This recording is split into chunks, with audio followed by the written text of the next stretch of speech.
Olá, professores! Sejam bem-vindos a mais um módulo do HTPE do programa Alfabetiza Juntos São Paulo. Hoje, compreendemos a semana de 23 a 27 de setembro, o primeiro encontro referente ao módulo 5 do programa. O módulo 5 realizaremos nesta última semana de setembro e nas semanas subsequentes, no mês de outubro, cujo tema central serão os gêneros textuais. Os gêneros textuais como recursos potentes nas práticas de leitura e escrita na alfabetização. Todos nós sabemos da importância de nós, alfabetizadores, trabalharmos em conjunto a alfabetização e o letramento. Quando falamos em letramento, não podemos deixar de falar sobre os gêneros textuais, que implicam nos usos sociais da leitura e da escrita. Bom, então, neste módulo, trataremos dos gêneros textuais que as crianças podem saber de cor, aquelas cantigas, aquelas parlendas, que são textos e que muitas vezes nossas crianças têm de memória, e as condições didáticas e intervenções específicas para a produção textual.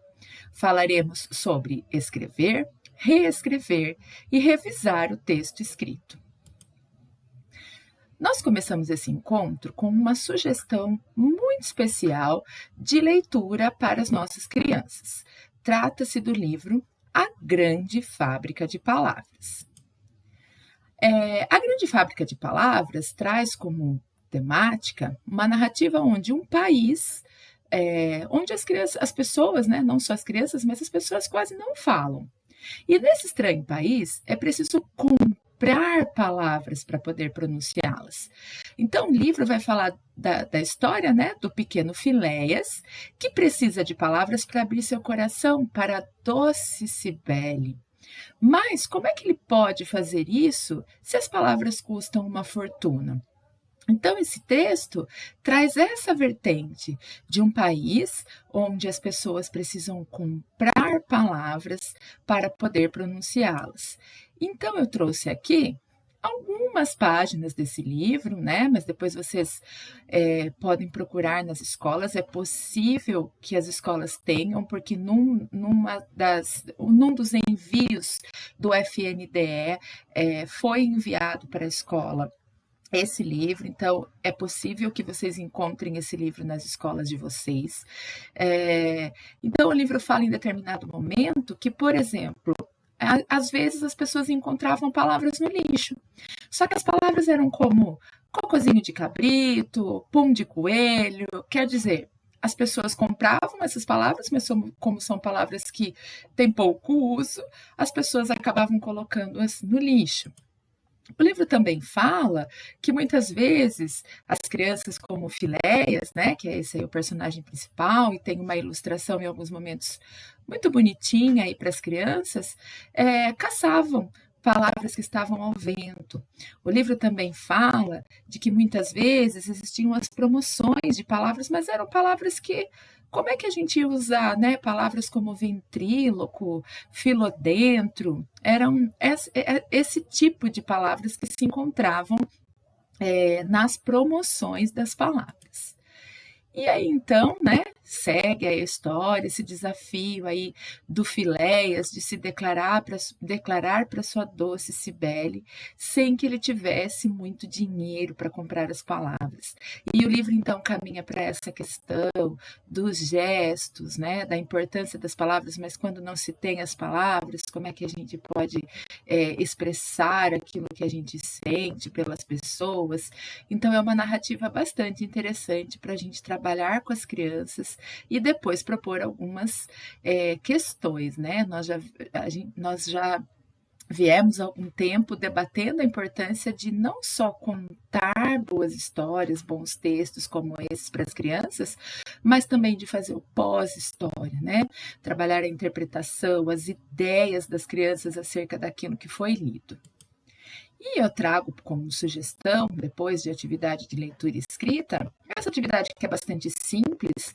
A gente tem aqui um desenho muito simples de um diamante, por exemplo, onde a criança pode, aqui na parte de cima, escrever palavras. Então, como o livro trata dessa temática de que algumas palavras eram muito caras, né, para comprar e depois pronunciá-las, sugiro propor para as crianças que elas escrevessem aqui, ó, nessa parte superior desse desenho aqui de um diamante, que palavra, se ela vivesse nesse estranho país, ela pagaria muito caro para tê-la, para poder pronunciar para as outras pessoas? E depois, para quem ela pronunciaria essas palavras? Pode se propor também uma dinâmica entre os próprios amigos da classe, deles trocarem palavras valiosas. E aqui é claro que, para além da questão da leitura, para além da subjetividade da história, da questão dos sentimentos mesmos envolvidos nas palavras, a gente pode também trazer para uma questão de leitura e escrita em sala de aula. Você, professor, pode fazer intervenções durante essa escrita, durante essa leitura, e nós podemos utilizar, então, como sugestão, essa atividade aí de escrita de palavras, já que as palavras são a temática central desse livro, que é muito interessante e vale muito a pena você, professor, procurar aí na sua escola e contar para os seus alunos. Bom, continuando então com os nossos estudos, a partir dessa questão da leitura, nós vamos tratar sobre para ler bem e o processo de leitura. Bom, a gente também já vem falando há muito tempo que o estímulo ao gosto pela leitura passa pelo saber ler bem. Nós estamos tratando há algum tempo sobre as estratégias de leitura e sabemos que para gostar de ler é preciso que a criança tenha dominado o seu processo de decodificação da leitura como uma primeira estratégia. E para ler bem, é necessário ter acesso a bons materiais de leitura e situações que favoreçam a construção dos sentidos no texto. Mais uma vez, reiterando o que já estudamos, ler significa decodificar, mas também compreender, atribuir sentidos. E quanto mais eu, professor alfabetizador, oferto oportunidades e materiais, bons materiais de leitura, mais perto desse objetivo a criança chega. Formar leitores, apesar da importância da individualidade, requer um investimento significativo na construção de um percurso leitor próprio, inicialmente mediado pelo professor e posteriormente com autonomia. Então, nós, professores do primeiro e segundo ano, estamos aqui, né, nesse início do processo da formação de um leitor. Nós somos muito importantes, nós temos um papel muito importante, nós somos muito nobres dentro da nobreza da categoria do professor, né, desse profissional tão importante, mas nós é que fazemos esse início, né, do processo, do percurso de formação de um leitor. Por isso, nós não podemos nos descuidar do nosso próprio processo de desenvolvimento leitor. Precisamos nós, primeiramente, sermos leitores, conhecedores de bons textos, para fornecer isso para os nossos alunos. Aí nós temos aqui uma sugestão de uma estratégia que pode ajudar muito, né? Que pode contribuir muito com essa questão da formação do leitor, que é a leitura colaborativa ou compartilhada. Lembrando que a leitura colaborativa ou compartilhada é aquela onde todas as crianças estão com o mesmo suporte de texto, com o mesmo texto, o mesmo suporte. Um exemplo que eu já citei para vocês, acho que em um dos últimos encontros, é que hoje nós temos uma facilidade, nós podemos utilizar, inclusive, o Chromebook, através da plataforma Elefante Letrado, onde todas as crianças terão, por exemplo, o mesmo suporte e o mesmo texto. Então, trabalhar com as capacidades de leitura, estudando o texto coletivamente, por meio de leitura que mobilizem nos alunos capacidades, quer dizer, estratégias de leitura necessárias para a construção de sua proficiência. Então, esta é a finalidade, né? É para isso que nós podemos e devemos trabalhar a leitura colaborativa compartilhada dentro da sala de aula. A ideia é que a explicitação dos modos de obter informações para responder às perguntas tornem observáveis as estratégias que cada um utiliza para significar o texto. Então, coletivamente, você, professor, pode ir fazendo perguntas, ir ouvindo as crianças vão observando estratégias dos colegas, você pode ir dando dicas de estratégias no encontro dessas respostas, e isso vai construindo o que é tão importante, que é o significado do texto para além da decodificação, possibilitando a apropriação dessas estratégias por quem ainda não as construiu. Então, aqui também nós vamos fazer um adendo muito importante. É cada vez mais frequente nas salas de aula que nós tenhamos alunos público-alvo da educação especial. E durante esse momento tão especial da leitura em sala de aula, nós não podemos nos esquecer desses alunos e de suas especificidades. Então, o que nós trazemos aqui como sugestão?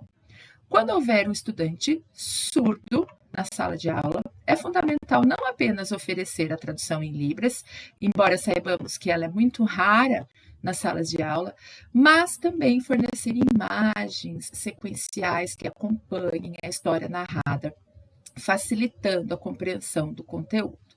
Então é importante, né? O próprio livro sugerido hoje é um livro com imagens muito ricas, e é importante que se forneça, que se mostre a sequência dessas imagens para ajudar, por exemplo, o aluno surdo na construção do sentido da história contada. No caso dos estudantes com deficiência visual, especialmente a cegueira, é importante descrever detalhadamente todas as imagens apresentadas, permitindo que eles participem plenamente da experiência visual. Então, é importante, né, descrever os personagens principais. Olha, o Filéias, que é o personagem principal, é um menino de cabelo de tal cor, né? Como é que são seus olhos? Ele está vestindo uma roupa da cor X. Você dar toda essa experiência de descrição das imagens do livro para a criança cega ou qualquer outra deficiência visual também é muito importante para construir esse sentido. E para os estudantes com o TEA, né, o transtorno do espectro autista ou deficiência intelectual, recomenda-se reforçar as informações textuais com o uso de imagens que contextualizem a narrativa, ajudando a construir uma compreensão mais clara e concreta do material abordado. Como pudemos concluir, as imagens para as três especificidades abordadas aqui são muito importantes. Então, é importante, professor, que além de que nós exploremos o texto em si, é que haja essa exploração da imagem, sobretudo se tivermos em nossa classe algumas dessas crianças que são público-alvo da educação especial. Bom, como vocês devem ter notado, lá no início desse estudo, quando eu fiz a descrição do que tratará o módulo 5 do programa Alfabetiza, ele vai falar muito da questão da produção de texto na escola, né? Da produção de texto no ciclo de alfabetização, nos anos da alfabetização. Então, nós vamos pensar aqui nesse encontro de hoje algumas questões a respeito. Então, o que faz um escritor ao produzir um texto? Quando eu peço para o meu aluno do primeiro ou do segundo ano produzir um texto, seja ele qual for, o que faz, né? O que essa criança faz? O que esse escritor faz quando ele deve produzir esse texto? O que orienta o escritor, no caso a criança, para produzir esse texto que eu pedi? O que é necessário garantir para realizar produções de texto na escola? Então, o que eu, professor, preciso garantir para que o meu aluno produza bons textos na escola? E quais os conteúdos a serem ensinados para os estudantes aprenderem a produzir esse texto? Então, partindo ali da primeira pergunta, né, juntando ali as duas primeiras perguntas, o que faz um escritor ao produzir texto e o que o orienta para essa produção, nós podemos subentender que o escritor, né, orienta e o que ele faz é que é importante que seja algo que desperte o interesse, né, dele, para quem ele vai escrever, por que escrever e que é a finalidade. Então, é muito importante que a gente trabalhe com a criança o que vamos escrever, para quem vamos escrever e por que vamos escrever. A escrita tem sempre uma finalidade, né? Que aqui nós falamos muito dessa palavra, comunicativa. E isso envolve essas 3 perguntas: o que eu escrevo, para quem eu escrevo e por que eu escrevo. Essas são perguntas basilares de todo produtor de texto, né? Todo escritor. Transmitir uma mensagem, então, qual é a mensagem que eu quero transmitir? Necessidade de se expressar, dominar o sistema de escrita, porque aí qual é o texto que eu estou fazendo, né? Eu preciso dominar o sistema de escrita para fazer um texto escrito. É claro que eu também posso me comunicar com desenhos. A comunicação, ela se dá de diversas formas. Ela pode e deve se dar de diversas formas. Mas se eu estou falando de um texto produzido, né, através da escrita, é preciso que a criança primeiro domine o sistema de escrita alfabética.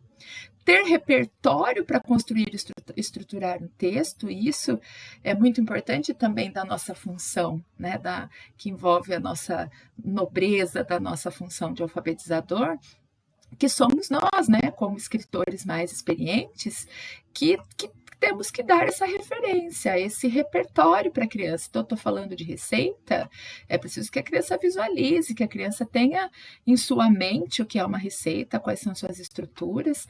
Mais uma vez, o que, como e para quem, e o processo de produção e revisão, né? Esse processo de revisão é muito importante que a gente faça. É claro que muitas vezes não temos muito tempo para fazer uma revisão detidamente individual, mas a revisão coletiva, por exemplo, de um texto, tem uma função muito importante, porque também podemos tratar com todas as crianças ao mesmo tempo de questões muito importantes de revisão de texto.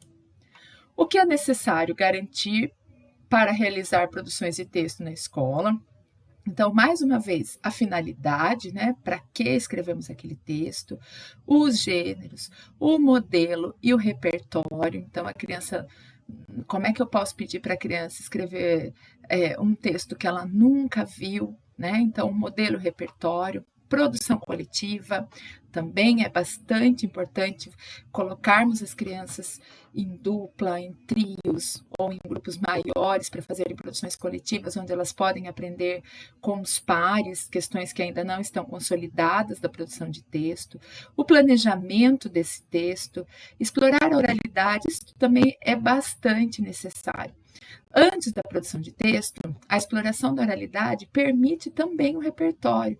Então, é na oralidade que a criança vai formar um repertório de ideias, de vocabulário que ela pode colocar em jogo nesse texto. O contexto de produção, os momentos de escrita, os momentos de leitura diária, e aqui também é importante a leitura de diferentes gêneros para formar esse modelo e esse repertório, e diferentes suportes.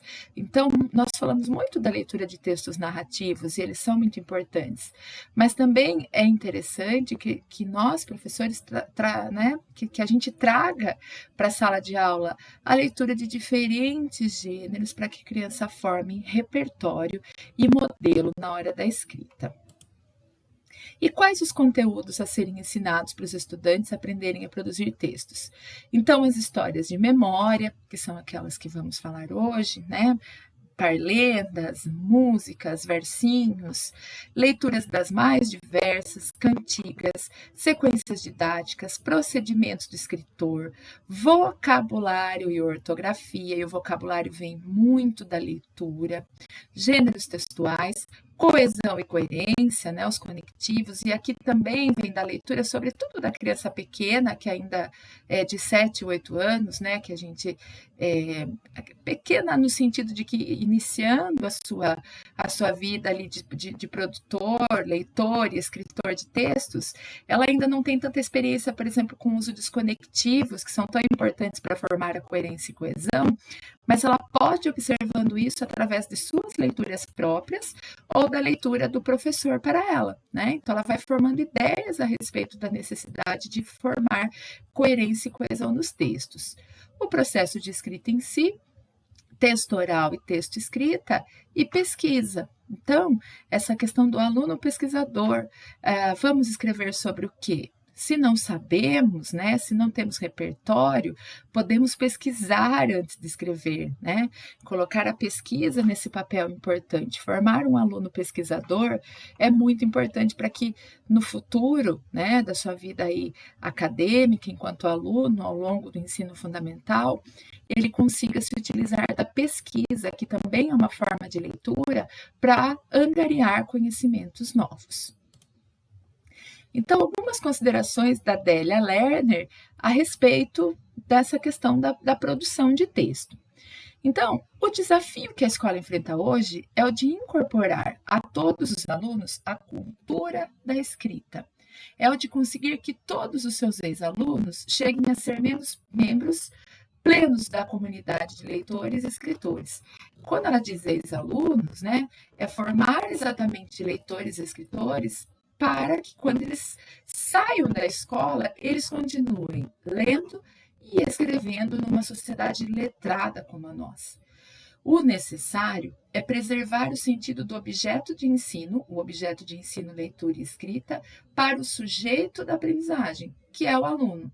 Então, o necessário é preservar o sentido da leitura e da escrita para a criança, para o estudante.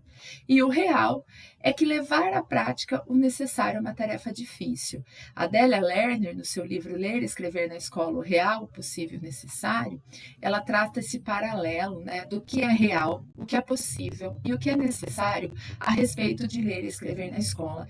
E quando ela fala da tarefa difícil, é exatamente desse desafio de fazer da leitura e da escrita com significado para a criança, mesmo sendo a escola um lugar onde a leitura e a escrita são tão institucionalizadas, são tão utilizadas como focos de focos de avaliação.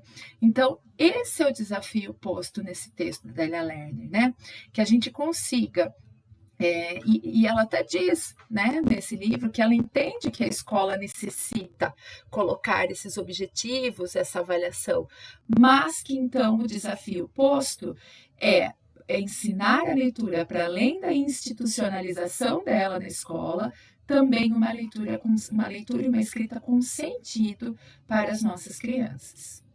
Entretanto, se considerarmos legítima a afirmação de que é necessário que os estudantes vivenciem as práticas sociais de leitura e escrita, então é nosso desafio, como eu disse anteriormente, garantir que as práticas sociais da leitura e da escrita estejam presentes na sala de aula.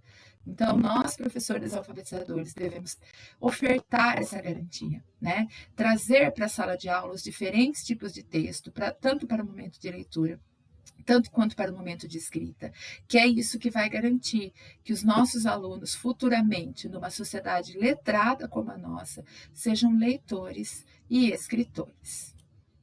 Muito obrigada por sua atenção, professor.